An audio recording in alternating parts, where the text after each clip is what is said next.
His footsteps echoed on the wet cobblestones, the winter wind slashing across his face. He almost passed her by, just a girl shivering, clutching a basket of wilted flowers no one wanted. Then she lifted her head.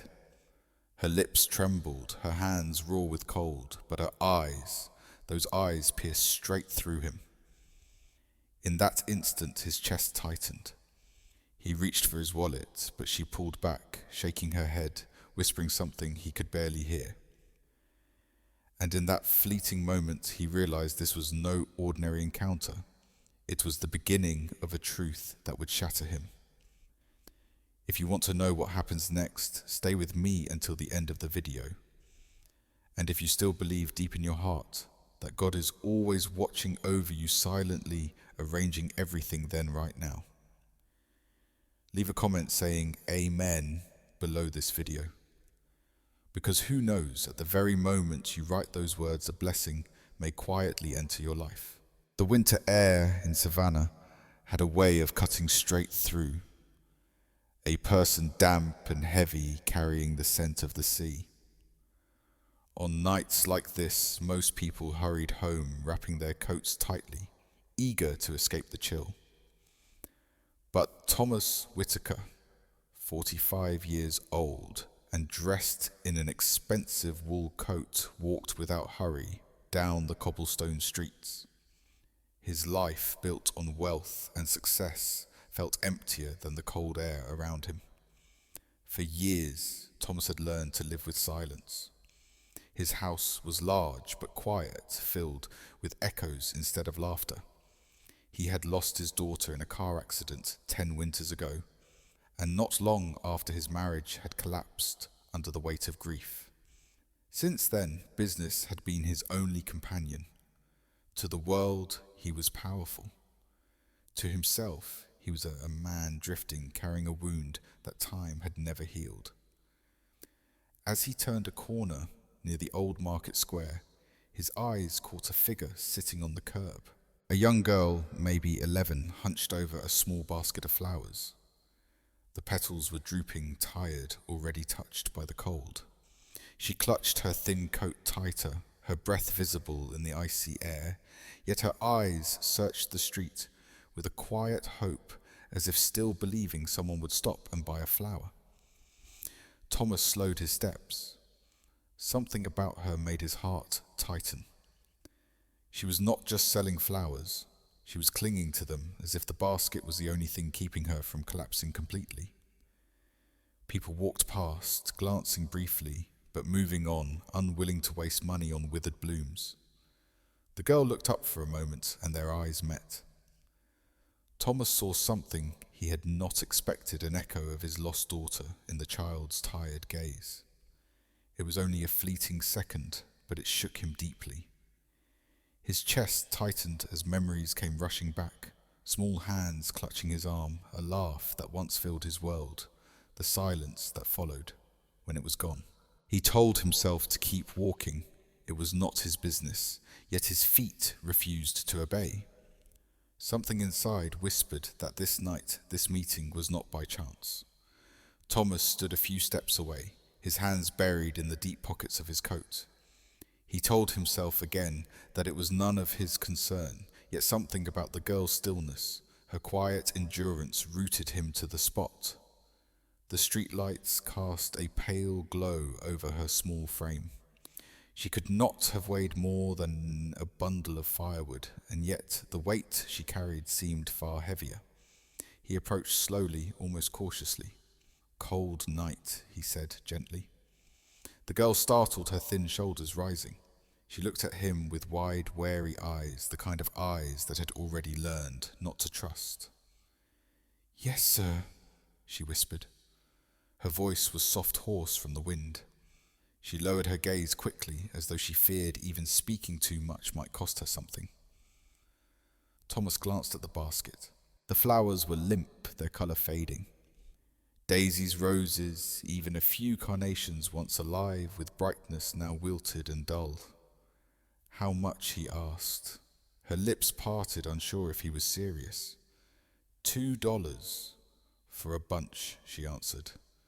$2. Thomas knew well that no one would pay even a dime for flowers that had already given up their bloom. But he also knew $2 meant far more to this girl than it ever could to him. "I'll take them all," he said. Her head snapped up, eyes wide in disbelief. "All of them?" He nodded. "All." For a brief moment, her face lit with hope, but almost instantly, it vanished, replaced by fear. She clutched the basket tighter, shaking her head. "I can't. My uncle will. He'll be angry if I sell them all at once. He says I have to stay until late no matter what." The words sank into Thomas like a blade. Her uncle. He studied her again more carefully this time. She wore no gloves, her fingers red and raw from the cold. Her shoes were two thin soles, worn down, probably not meant for winter at all.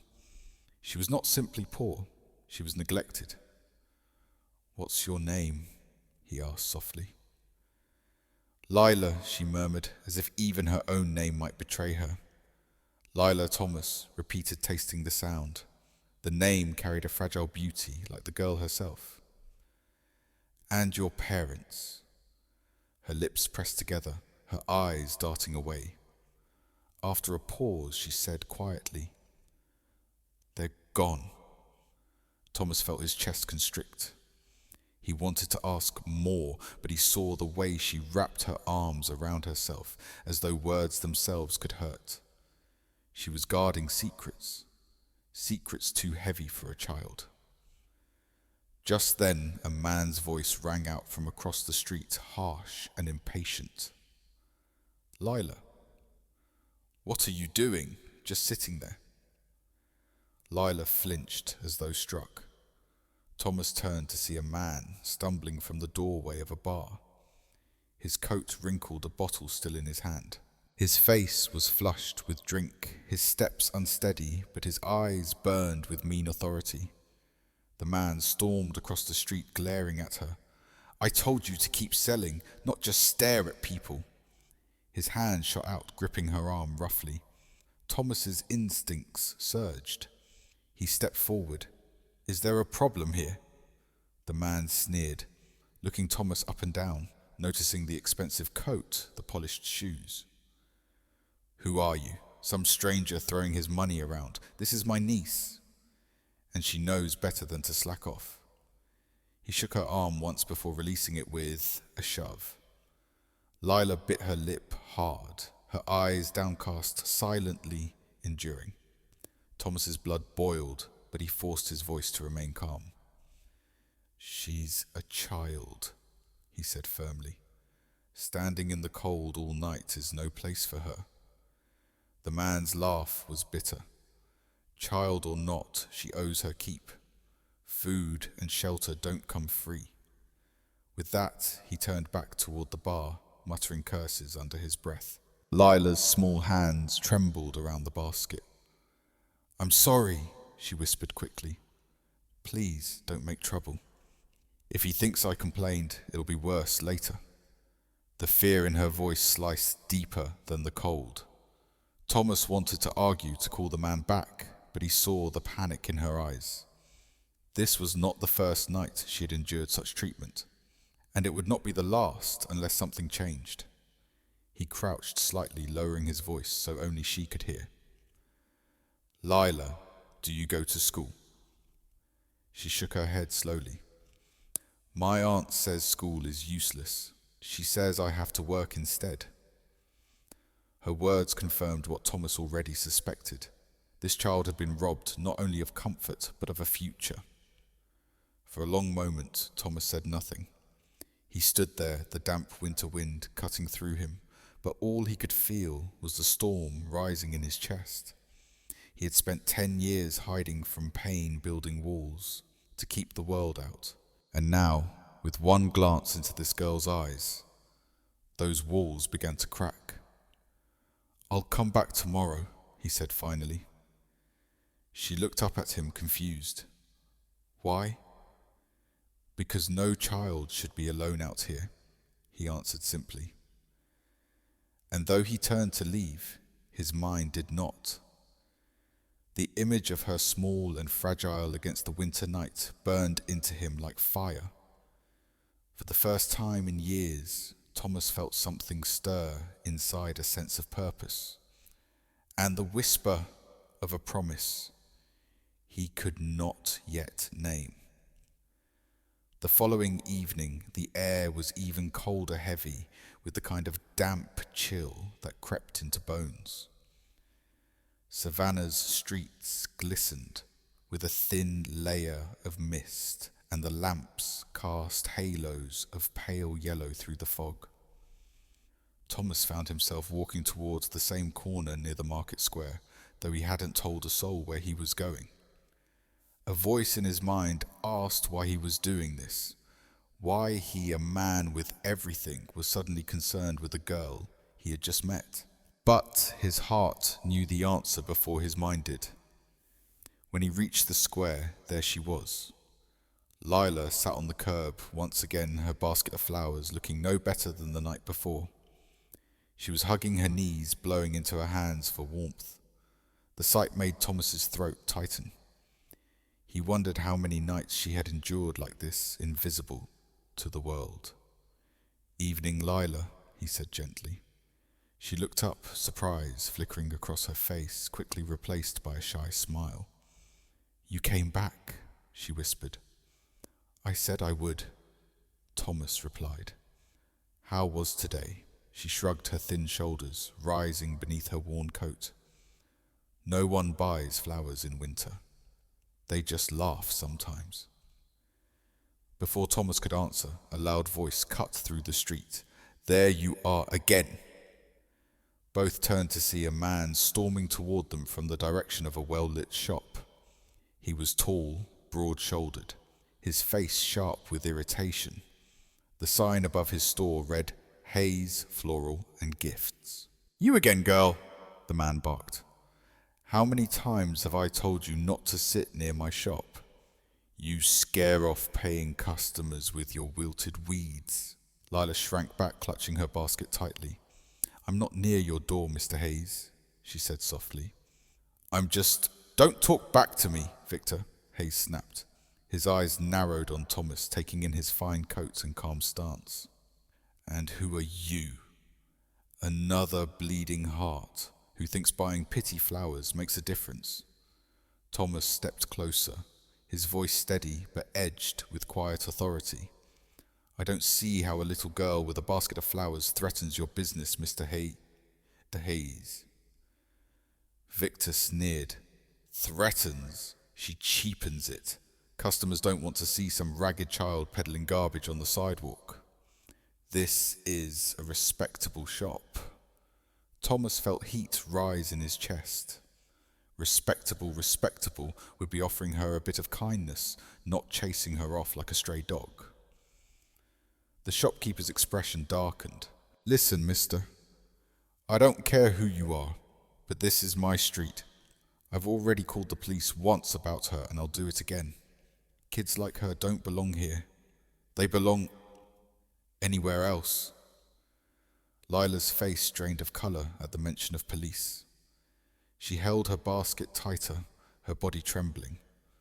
Thomas saw the fear in her eyes, the kind of fear that came from knowing punishment waited at home if the authorities got involved. Thomas drew a deep breath, holding Hayes' stare. "If you think the police would side with a man bullying a child, then perhaps you underestimate this town." Hayes' laugh was bitter. "Money talks stranger. And in this town, I've got plenty." The words struck Thomas harder than the man intended. Money talks. He knew the truth of it all too well. He had built his empire on that very truth. But for the first time, he felt disgusted by the phrase. Here it was used not to build or protect, but to crush a child already broken. Hayes stepped closer, his voice lowering. "If you care so much, take her with you. Feed her, clothe her, whatever you want, but keep her away from my shop." The suggestion was meant as mockery, but it planted a seed. Thomas looked at Lila, who stared down at her lap, her face pale with humiliation. He turned back to Hayes. "Maybe I will." The shopkeeper blinked, caught off guard. "You're serious?" "Dead serious," Thomas said evenly. "And you'd be wise to remember that your reputation is worth more than a few angry words shouted at a child." Hayes muttered something under his breath and retreated toward his shop, throwing one last glare at Lila before slamming the door behind him. Silence settled. Thomas looked down at Lila. She was trembling, not from the cold this time, but from the fear that always followed such confrontations. "You shouldn't have done that," she whispered. "He'll tell my uncle. He'll say I was causing trouble. Then it'll be worse." Thomas's jaw tightened. The injustice of it all made him ache. Here was a child punished not for mischief, but for daring to exist. "Lila," he said gently, kneeling so his eyes met hers. "Do you trust me?" She hesitated, her small hands clutching the frayed handle of her basket. I don't know." "That's fair," Thomas admitted. "But I promise you this, I won't let anyone hurt you while I'm here."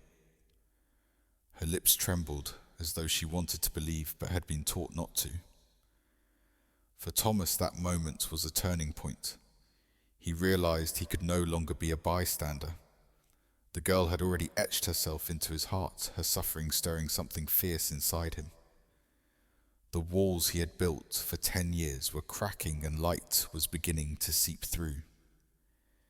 As he walked her partway home that night, he caught glimpses of her silence, her steps slowing near the bars, where her uncle lingered, her shoulders tightening whenever someone called her name harshly. By the time they reached the worn-down house at the edge of town, Thomas knew this was no coincidence. Fate had placed Lila in his path for a reason. And for the first time in years, he welcomed the weight of responsibility. The Monroe house sat at the edge of town, a sagging 2-story structure with peeling paint and a yard cluttered with rusted tools. Thomas had passed it once before without giving it a thought.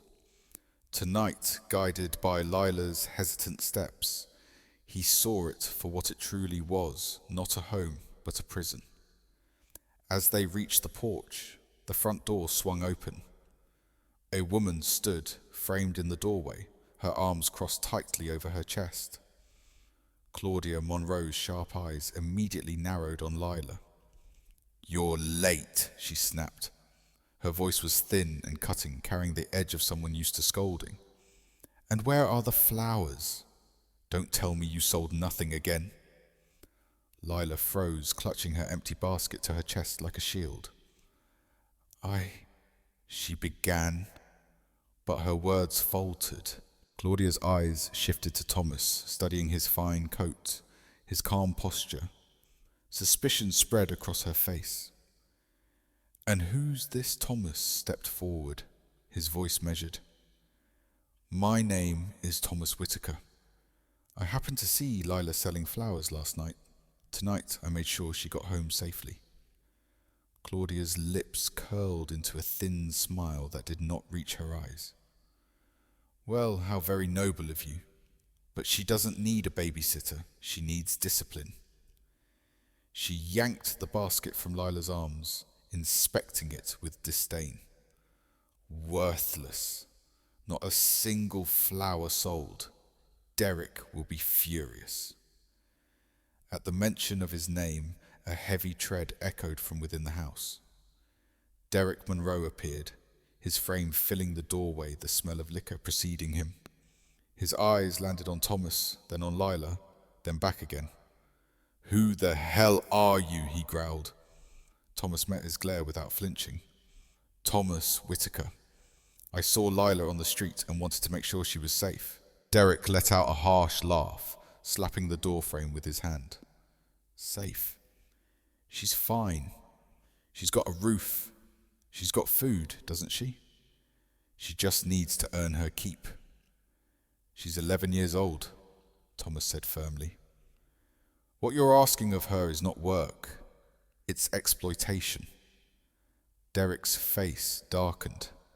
Exploitation? You rich types don't understand a damn thing. You think life's about books and toys. No. Life's about survival. And this girl owes us for every bite she eats under this roof. Lila stood silent, her head bowed, tears brimming in her eyes. Thomas felt anger flare, but he kept his voice steady, controlled. A child does not owe her family survival. It is the family's duty to protect her, to give her a chance to grow. Claudia scoffed from behind her husband. Spare us the speeches, Mr. Whitaker. You don't know what it's like to struggle. You, with your fine coat and shiny shoes, don't think you can stroll in here and tell us how to raise our niece. Thomas's eyes flickered toward Lila, raising her. Is that what you call this, forcing her to sell flowers in the cold, denying her an education, treating her like a servant? Derrick's jaw clenched. His voice rose sharp and menacing. Watch your mouth. This is my house, and she is my responsibility. You think you can just come in here and take her away? The words hung in the air, heavy with challenge. For a moment, Thomas said nothing. He studied Derrick's flushed face, Claudia's sharp gaze, the trembling shoulders of the girl caught between them.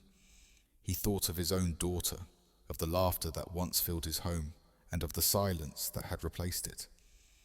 And he realized, with chilling clarity, if he turned away now, Lila would never escape this place. He took a step closer, lowering his voice so it cut through the tension like steel. If you truly believe she's your responsibility, then act like it. Feed her, clothe her, send her to school. But if you continue to treat her like this, then understand me clearly, I will not stand by. Derrick barked a laugh, though it carried no humour. Or what you'll call the policemen like me have seen the inside of jails before. Doesn't scare me. And nobody in this town cares what happens to some orphan girl, Claudia added coldly. Best walk away now, Mr. Whitaker. Lila is not your problem. Thomas's gaze softened on the girl who stood trembling between them, her small hands twisting together as if trying to hold herself together. He knelt briefly, his eyes meeting hers. You are not a problem, Lila, he said quietly, so only she could hear. You are worth more than they can ever see. Her breath caught tears spilling silently down her cheeks. Then he stood tall, his posture straight, his presence filling the doorway as he faced Derrick and Claudia. I'll be back, he said firmly.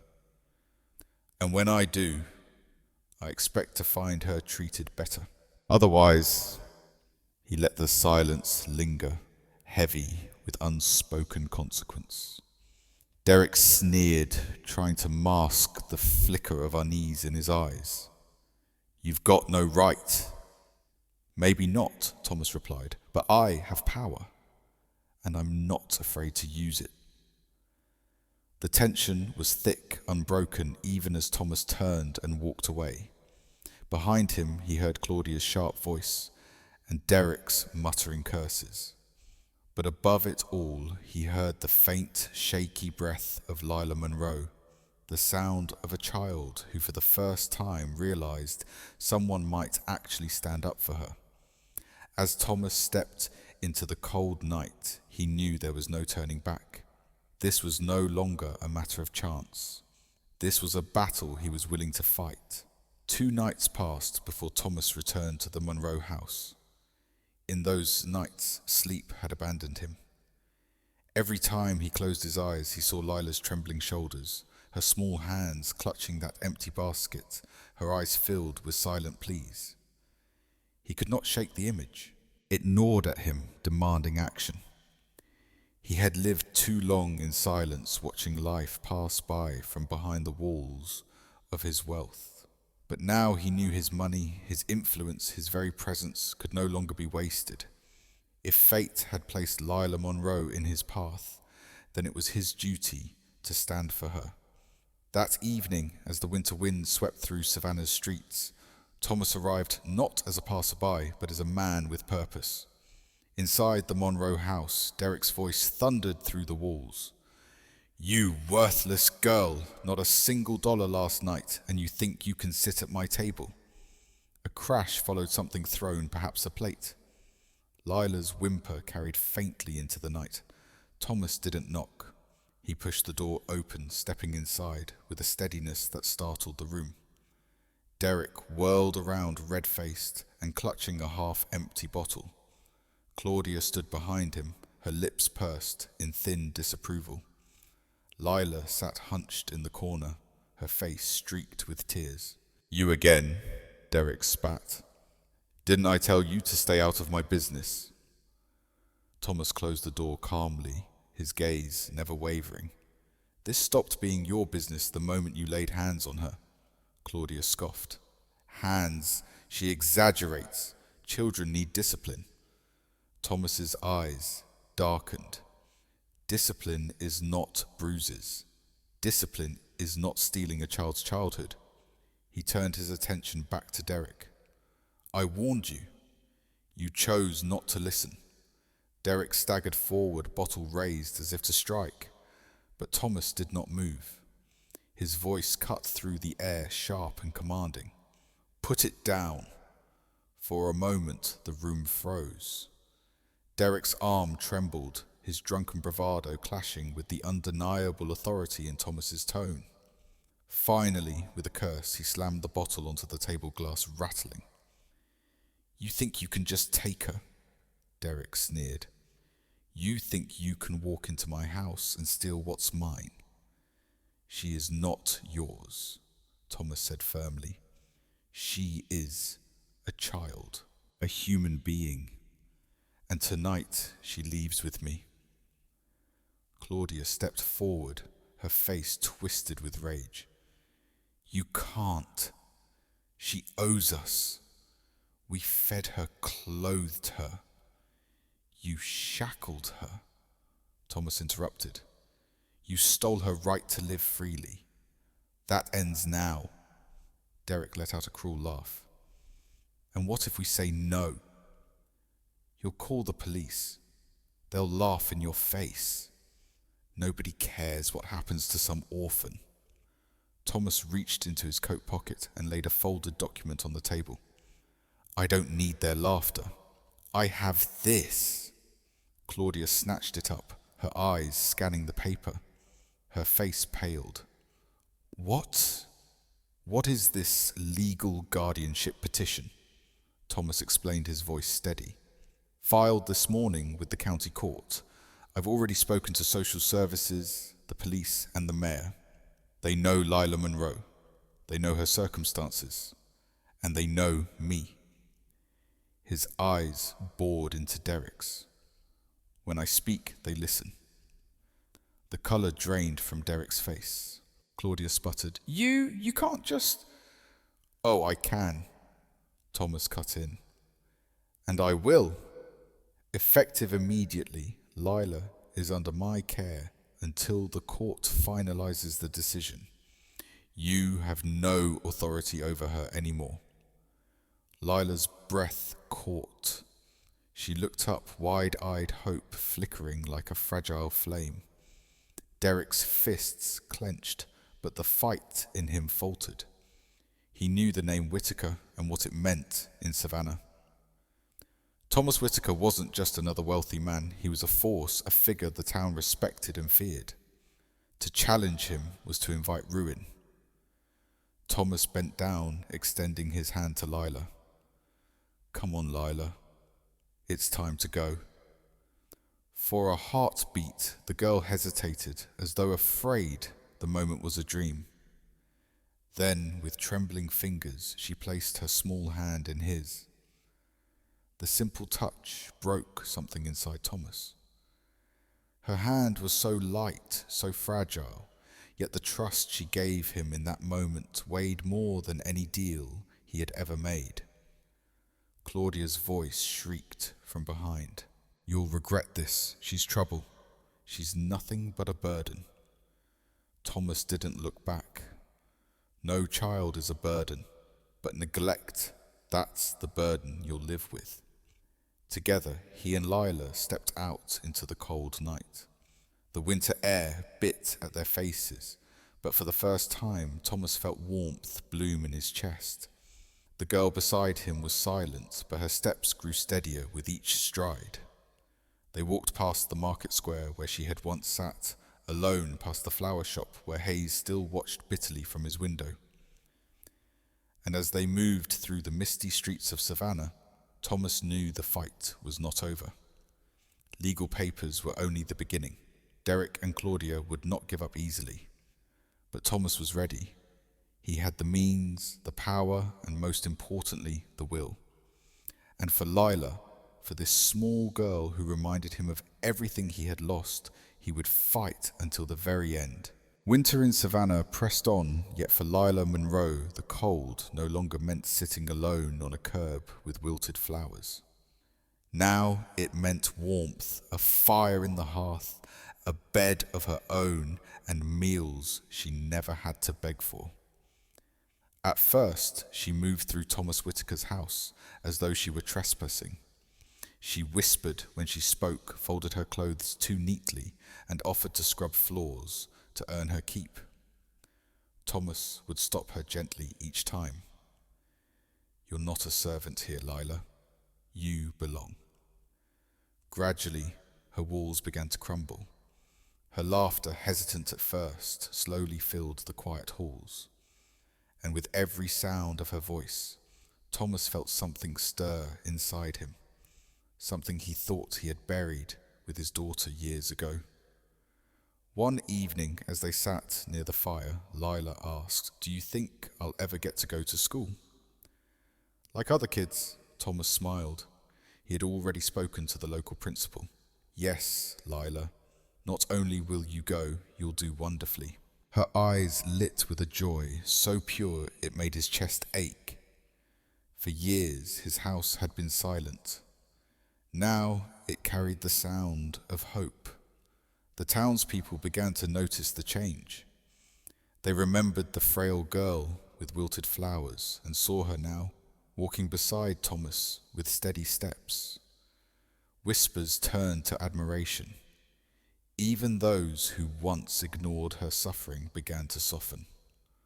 On Christmas Eve, Lila placed a paper star atop a small tree in the living room. She turned, her voice trembling. "Do you think my parents can see me wherever they are?" Thomas swallowed hard, thinking of his own daughter. He rested his hand gently over hers. "Yes, Lila, I believe they can, and I believe they're proud of you." Tears welled in her eyes, but this time they carried hope, not despair. She leaned against him, and for the first time in years, Thomas allowed his own tears to fall, not from grief, but from gratitude. Outside, the winter wind whispered through the streets of Savannah. But inside that house, there was warmth, light, and the beginning of something new. Sometimes fate brings two broken souls together, not to remind them of what they've lost, but to show them what they can still save. Today's story comes to an end, but its echo still lingers in the heart. What do you think? Give us a score from 1 to 10, and feel free to share a few words in the comments. Every voice here is valued and heard. Before you go, let me ask you gently, are you doing okay today? If your heart feels heavy, let this place be a quiet corner where you can share and find comfort. See you again in the next bedtime story, where love and hope remind us that no matter how dark the night may seem, kindness will always prevail.